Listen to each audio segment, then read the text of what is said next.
Commonwealth games का 8वां दिन भारत के लिए बना गोल्डन डे। एक दिन में मिले 3 गोल्ड, कुश्ती में मिले 3 स्वर्ण पदक।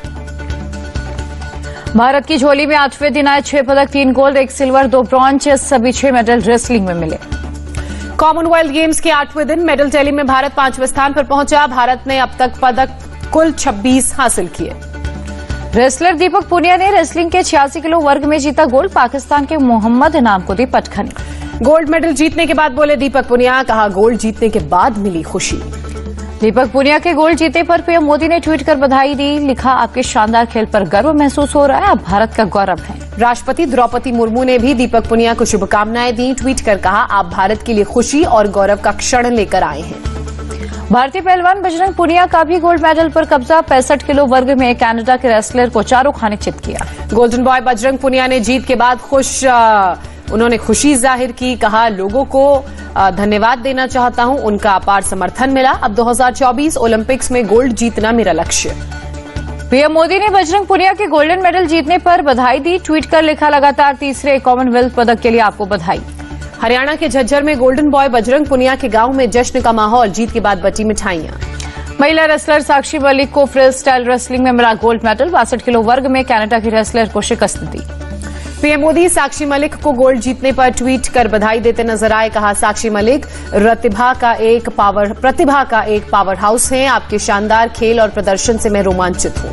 भारत की महिला रेसलर अंशु मलिक को 57 किलो फ्री स्टाइल कुश्ती में मिला सिल्वर मेडल। फाइनल में नाइजीरिया की पहलवान से मिली हार। कुश्ती में सिल्वर मेडल जीती बोले अंशु मलिक। कहा, मुझे खुशी है कि राष्ट्रमंडल खेल में देश के लिए सिल्वर मेडल में जीत पाई हूं। आगे और बेहतर प्रदर्शन करने की कोशिश करूंगी। कॉमनवेल्थ गेम्स में भारत की महिला पहलवान दिव्या काकरान को फ्री स्टाइल कुश्ती में मिला ब्रॉन्ज। 68 किलोग्राम वर्ग में 30 सेकंड में विरोधी पहलवान को पटखनी दी। रेसलिंग के 125 किलोग्राम वर्ग में मोहित ग्रेवाल ने जीता ब्रॉन्ज मेडल। जमाइका के जॉनसन को दी पटखनी। भारत के 14वें उपराष्ट्रपति का चुनाव। एनडीए उम्मीदवार जगदीप धनखड़ और विपक्ष के उम्मीदवार मागे टलवा के बीच मुकाबला है। सुबह 10 बजे से शाम 5 बजे तक होगा उपराष्ट्रपति के लिए मतदान। लोकसभा और राज्यसभा के 780 सांसद करेंगे वोट। आजादी का अमृत महोत्सव पर राष्ट्रीय कमेटी की आज शाम 4:30 बजे बैठक। पीएम मोदी, लोकसभा स्पीकर, राज्यों के गवर्नर और सीएम सहित हस्तियां करेंगे शिरकत। पीएम मोदी की अध्यक्षता में 7 अगस्त को नीति आयोग गवर्निंग काउंसिल की बैठक। कृषि, स्वास्थ्य और शिक्षा नीति पर होगी चर्चा। दिल्ली के सीएम अरविंद केजरीवाल का आज से 2 दिन का गुजरात का चुनावी दौरा शुरू। तीसरी गारंटी कर सकते हैं ऐलान। केजरीवाल आज अहमदाबाद टाउन हॉल में जामनगर में कारोबारियों से करेंगे मुलाकात। उनके मुद्दों पर करेंगे चर्चा। दिल्ली के सीएम अरविंद केजरीवाल की अपील, स्वतंत्रता दिवस की पूर्व संध्या पर हर भारतवासी हाथ में तिरंगा लेकर गाए राष्ट्रगान। केजरीवाल की 14 अगस्त वाली अपील पर भड़की बीजेपी। कहा, जिन्नावाली आजादी का समर्थन करने क्या मांगना चाहते हैं, हम समझते हैं। बीजेपी नेता कपिल मिश्रा का केजरीवाल पर हमला। का 14 अगस्त को आजादी का दिन बॉर्डर के उस पार होता है, भारत में नहीं। 15 अगस्त को दिल्ली में 100 जगहों पर कार्यक्रम करेगी केजरीवाल सरकार। कहा, देश को नंबर 1 बनाने की शपथ लें। काले कपड़ों में कांग्रेस के विरोध प्रदर्शन पर सियासत तेज। गृह मंत्री अमित शाह ने राम मंदिर से जोड़ा कनेक्शन। गृह मंत्री अमित शाह ने कहा, राम मंदिर की स्थापना दिवस पर काले कपड़े पहनकर प्रदर्शन करना कांग्रेस को महंगा पड़ेगा। गृह मंत्री अमित शाह की कांग्रेस को सलाह, कानून का करे पालन, जांच में सहयोग करे। सीएम योगी ने भी कांग्रेस के काले कपड़ों में प्रदर्शन पर सवाल उठाए। पूछा, अयोध्या दिवस के दिन ही प्रदर्शन क्यों? सीएम योगी बोले, कांग्रेस का असली आचरण उजागर हुआ है, राम भक्तों से माफी मांगनी चाहिए। प्रियंका गांधी ने ट्वीट कर दिया जवाब। लिखा, महंगाई के खिलाफ लड़ना राम का रास्ता है। जो आंदोलन करने वालों को मिथ्या वचन कहते हैं, वो राम और जनता का अपमान करते हैं। कांग्रेस ने पीएम का काले कपड़े में कुंभ में नहाता फोटो ट्वीट कर दिया। अमित शाह को जवाब। लिखा, क्या ये आस्था का अपमान नहीं? कांग्रेस प्रवक्ता सुप्रिया श्रीनेत ने अमित शाह पर साधा निशाना। कहा, कांग्रेस के सफल विरोध प्रदर्शन को देखकर अमित शाह बौखला गए। राहुल और प्रियंका समेत सभी नेता दिल्ली पुलिस की हिरासत में रिहा हुए। महंगाई के खिलाफ धरना प्रदर्शन के दौरान डिटेन किए गए थे। हिरासत में लेने के बाद बोली प्रियंका गांधी वाड्रा, बीजेपी को लगता है हमें दबा लेंगे, पर ऐसा होगा नहीं। प्रियंका गांधी के साथ पुलिस के बर्ताव पर आदित्य ठाकरे का बयान। कहा, जब जब सवाल पूछा जा रहा है तब तब उस आवाज को दबाने की कोशिश होती है। राहुल गांधी ने कांग्रेस के कुछ सांसदों को पीटने का आरोप लगाया। कहा, सांसदों को घसीट कर ले गई पुलिस। कांग्रेस के प्रदर्शन से पहले राहुल गांधी का अटैक। देश में लोकतंत्र नहीं, सरकार के खिलाफ आवाज उठाओ तो पीछे पड़ जाती हैं एजेंसियां। गिरिराज सिंह ने राहुल को दिया जवाब। कहा, कांग्रेस से बड़ा हिटलर कोई नहीं, इमरजेंसी लगाकर लोकतंत्र की हत्या की थी। सचिन पायलट का निशाना, सरकार अलोकतांत्रिक तरीके से कर रही है काम, अपनी बात रखने से रोका जा रहा है। केंद्रीय मंत्री अनुराग ठाकुर का हमला, जांच एजेंसियों से किस बात का डर, राहुल सोनिया ने क्या छिपा रखा है। संसद सत्र के दौरान सांसदों को आपराधिक मामलों में गिरफ्तारी से छूट नहीं, राज्यसभा सभापति वेंकैया नायडू का खड़गे को जवाब। पश्चिम बंगाल शिक्षक भर्ती घोटाले में आरोपी अर्पिता मुखर्जी के वकील ने अर्पिता की जान को बताया खतरा, जेल में एक अलग वार्ड की मांग की गई। ईडी के वकील ने भी माना अर्पिता मुखर्जी की जान को खतरा, कहा जेल में जांच के बाद उन्हें खाना और पानी दिया जाना चाहिए। ईडी ने भी अर्पिता को विशेष सेल में रखे जाने की मांग की, कहा अर्पिता को ऐसी सेल में रखा जाए जहां 4 से ज्यादा कैदी न हो। ईडी ने पार्थ चटर्जी की जान को नहीं बताया खतरा, कहा ऐसा कोई इनपुट नहीं मिला जिससे उनकी सुरक्षा को कोई खतरा नजर आए। अर्पिता मुखर्जी और पार्थ चटर्जी को कोर्ट ने 14 दिनों की न्यायिक हिरासत में भेजा, 18 अगस्त को होगी पेशी।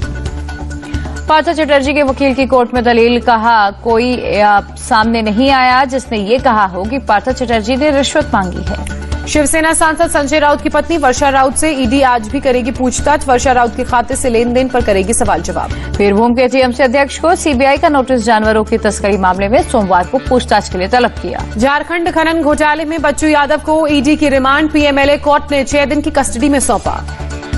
उमेश कोलिया हत्याकांड में एनआईए का कोर्ट में बड़ा खुलासा, गिरफ्तार मौलवी और अब्बास ने हत्याकांड के बाद जश्न मनाया, डिनर पार्टी का भी आयोजन किया था। एनआईए ने कोर्ट को बताया आरोपियों ने हत्याकांड के मास्टरमाइंड इरफान खान और दूसरे आरोपियों को हत्या के बाद छिपाने में मदद की।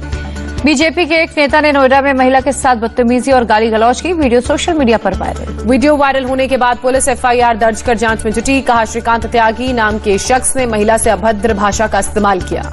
पश्चिम बंगाल के हुगली में तृणमूल कांग्रेस के विधायक असित मजूमदार और उनके समर्थकों पर बीजेपी कार्यकर्ताओं की पिटाई का आरोप लगा।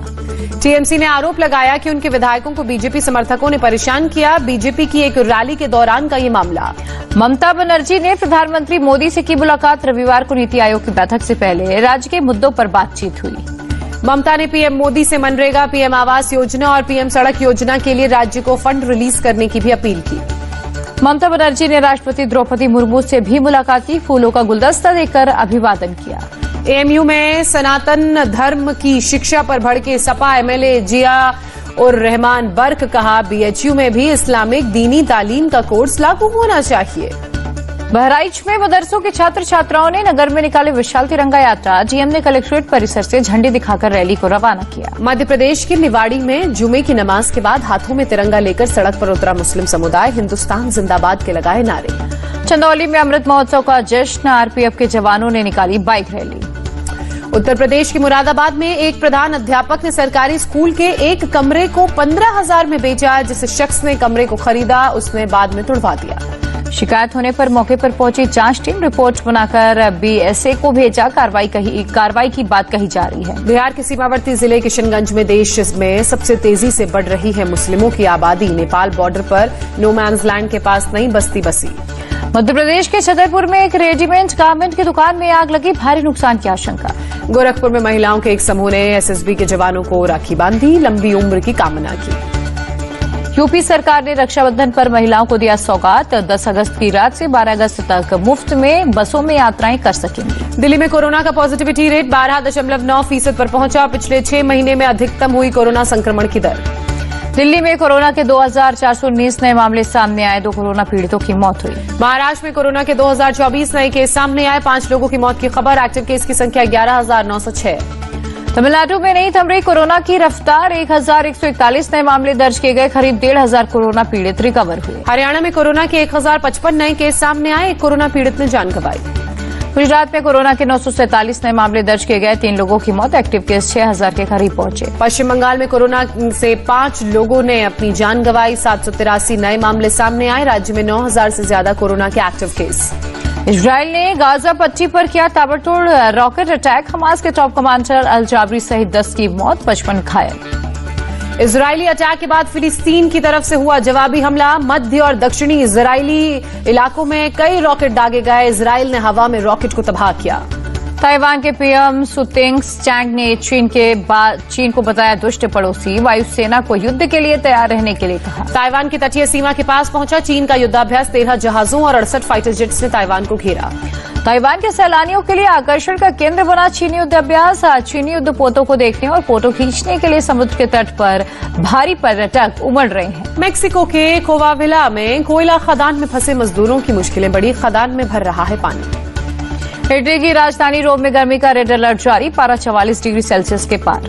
फ्रांस में पेरिस की सीन नदी में मिली सफेद बेगुला व्हेल, अधिकारी व्हेल को वापस समुद्र में भेजने में जुटे हुए।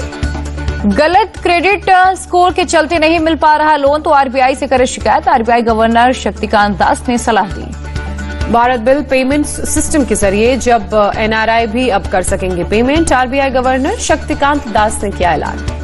डॉलर की मजबूती के कारण रुपया कमजोर, दुनिया की कई करेंसी से बेहतर प्रदर्शन कर रहा रुपया, आरबीआई गवर्नर का बयान। गवर्नर शक्तिकांत दास ने कहा वित्त वर्ष 2022-23 में महंगाई दर 6.7% रहने का अनुमान। दिल्ली एनसीआर में पीएनजी हुआ महंगा, ₹2.63 प्रति यूनिट की हुई बढ़ोतरी।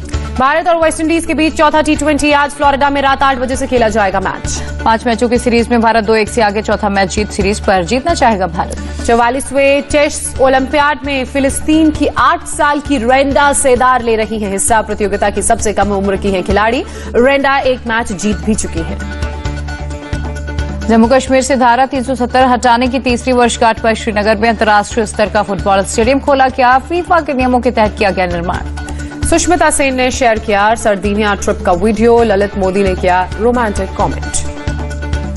अक्षय कुमार ने खुद को नंबर गेम से बताया बाहर, कहा मैं कोई रेस का घोड़ा नहीं, इमेज में मैं बंधना नहीं चाहता। दीपिका पादुकोण ने माना आज वो उम्र के उस पड़ाव पर हैं जहां वो अपने किरदार पीकू की तरह ही महसूस करती हैं। दिलीप कुमार और मधुबाला की मुगल-ए-आजम के रिलीज के पूरे हुए 62 साल, 3 अगस्त 1960 को हुई थी रिलीज।